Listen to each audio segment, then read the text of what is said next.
তিতলি সজোরে দরজাটা বন্ধ করে দিয়ে চেঁচিয়ে বলল, সবসময় তোমার সব কথা যে আমি শুনবো সেটা ভেবো না মা। আর তুমি যে সবসময় ঠিক নাও সেটা তোমার চিরকালই মানতে অসুবিধে, সেটা আমি জানি। সুদেশ না পাশে রান্নাঘরে চুপ করে রান্নাটা গরম করছিল। না, তিতলি অনেক বড় হয়ে গেছে, নিজের ভালো মন্দ হয়তো বুঝতে পারছে, কিন্তু কিছু তো করারও নেই। সুদেশনার কাছে তো তিতলি এখনো সেই ছোটটিই আছে। কিন্তু তিতলিকে এই কথাটা কিছুতেই সুদেশনা বুঝাতে পারছে না যে সৌমুখকে সুদেশনার খারাপ লাগে না।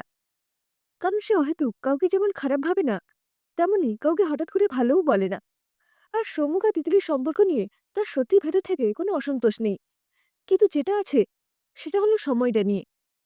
কতই বা বয়স হলো তিতলির, এই তো সবে 22 বছর পার করলো। এখনো তার পড়াশোনা চলছে।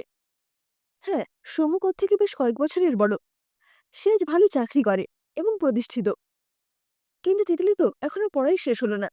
বারবার বুঝিয়েছে সুদেশ না যে আগে পড়া শেষ কর, একটু নিজের পায়ে দাঁড়িয়ে তারপর যেটা ভালো মনে হয় সেটাই করবি। কিন্তু তিতলিকে এটা বোঝানোর চেষ্টা করেও কোনো লাভ হচ্ছে না।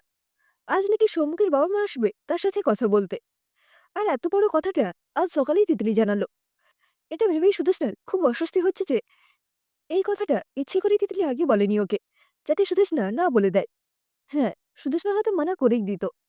সুদেশনা কোনো রকমে নিজের কষ্টটা চেপে রাখলো। এই কি সুদেশনা চাইছিল? এত বছরের পরিশ্রম, দিনরাত এক করা খাটনি কার জন্য? শুধু তো তিতলিরই মুখ চেয়ে।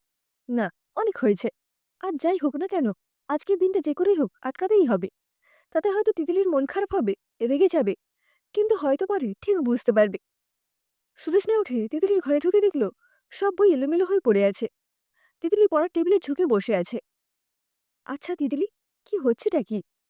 আমি তো তোকে বারণ করিনি তাকে বিয়ে করতে, কিন্তু আমি বলেছি যে আগে তুই একটু নিজের পায়ে দাঁড়া, তারপর তো পড়ে আছে সময়। আর তোর তো বয়সও বেশি হয়নি। আজকালকার দিনের মেয়েরা তো সাতাশি নিচে বিয়েই করে না। সেরকম হলে সৌম্যকেও একটু ওয়েট করবে। ভালোবাসলে এটুকু তো কনসিডার করতেই পারে। শোনো মা, আমার না চাকরির কোনো দরকার নেই। আর সৌম্যকে চায় না যে আমি চাকরি করি। সবাইকে তুমি নিজের মতো ভাবো কেন বলো তো?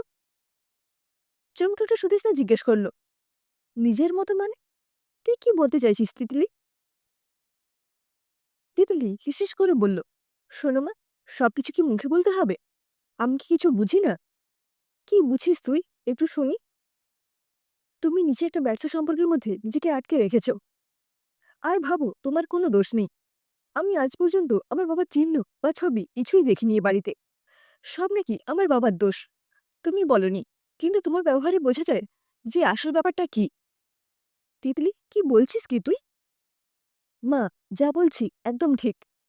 কেউ তোমাকে কিছু বলে না বলে যে তুমি যে সবসময় ঠিক, তা তো নয়। আমিও বড় হয়েছি, বুঝতে শিখেছি।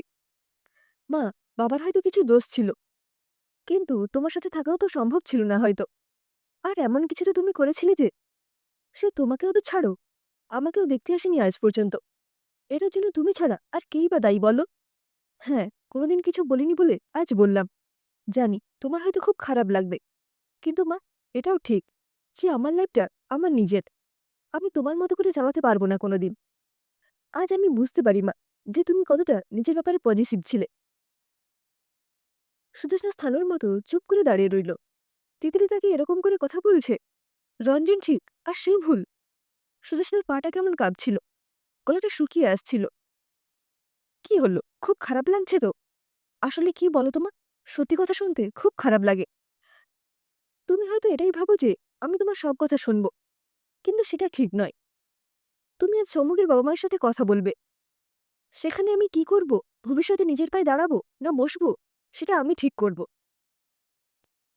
সুদেশনা আস্তে আস্তে করে নিজের ঘরে চলে যাবার সময় শুনতে পেল তিতলি ফোনে সৌমুখকে বলছে, যা যা বলার সব বলে দিয়েছি, মনে হয় কাজ হয়ে যাবে। তোমরা আজই ওই সময়ই এসো। বিকেলে সৌমুখের বাবা মা এসে সব কথা বলে গেল। যাবার সময় সুদেশনার কাছে রঞ্জনের ব্যাপারে জিজ্ঞেস করলেন যে বিয়েতে তিনি উপস্থিত থাকবেন কিনা।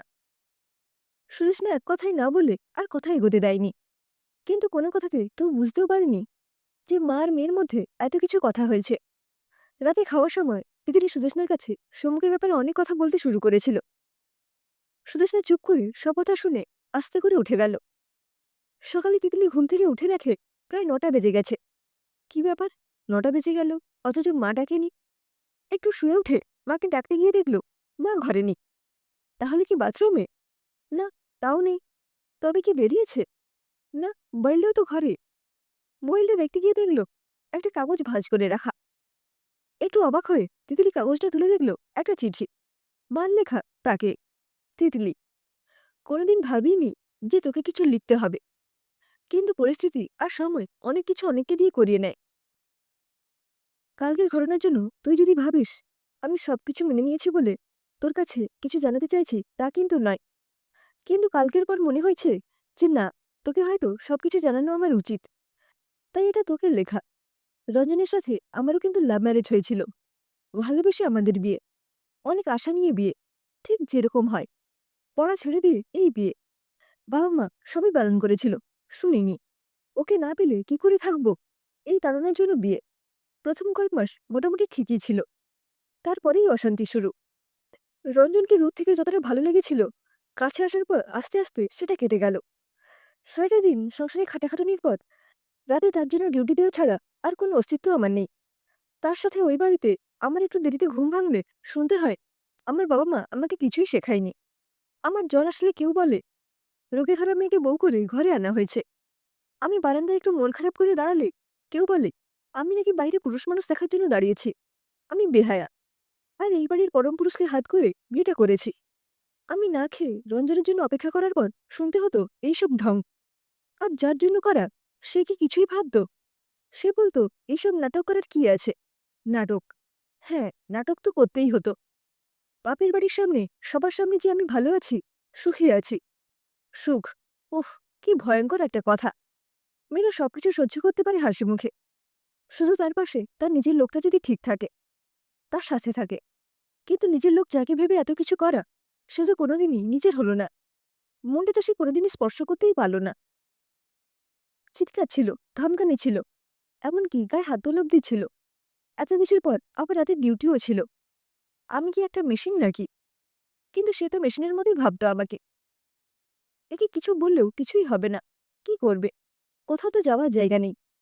চাকরির কথা ভাবলে হেসে বলতো ওই তো পড়া ছেড়ে নাচতে নাচতে বিয়ে করলে, ভালো কাজ আর খেয়ে দেবে, বলে চোখে একটা অশ্লীল ইশারা। ধর্ষণ কি শুধু মেয়েদের শরীরে হয়?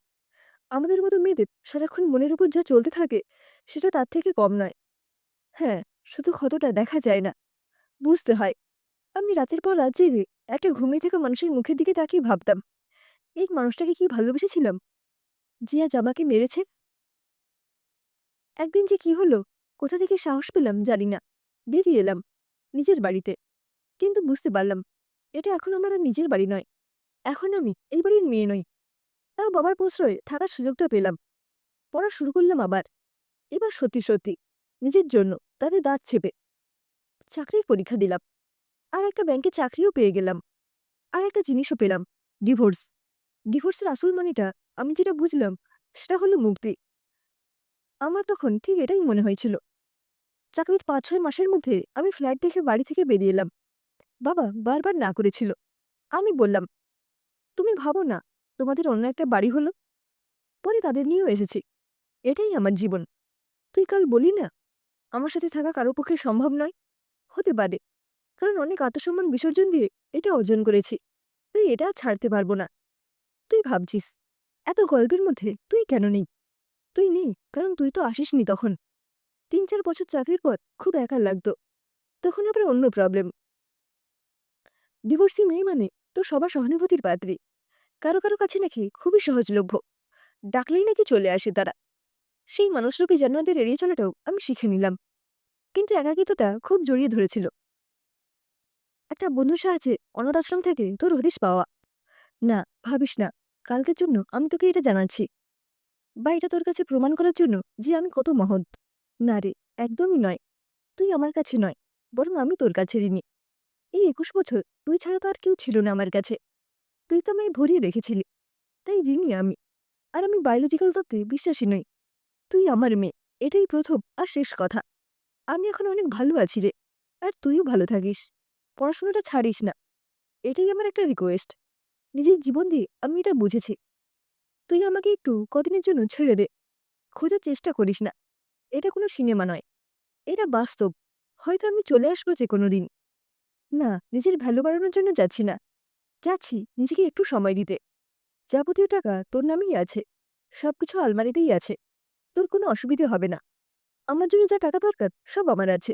ভালো থাকিস। নিজে যেটা মনে করবি, ভালো বুঝবি সেটাই করবি। নিজের আত্মসম্মানটা রাখার চেষ্টা করবি। আর তার সাথে নিজেকে ভালো রাখার চেষ্টা করবি। জীবন একটাই, আর তাকে ভালো রাখার দায়িত্বও আমাদেরই। আর আমরা ভালো থাকবো। এটা তুই ভাবিস না যে এটা শেষ সবকিছুর। হয়তো এটা শুরু আবার নতুন কিছুর। নতুন করে বাঁচার, একটা নতুন জীবনের খোঁজে। ভালো থাকিস, মা। তিতিলি নিঝুম হয়ে বসে রইল। নিঃশব্দ ঘরে তার শ্বাসপ্রশ্বাস ছাড়া আর কোনো আওয়াজ আর নেই।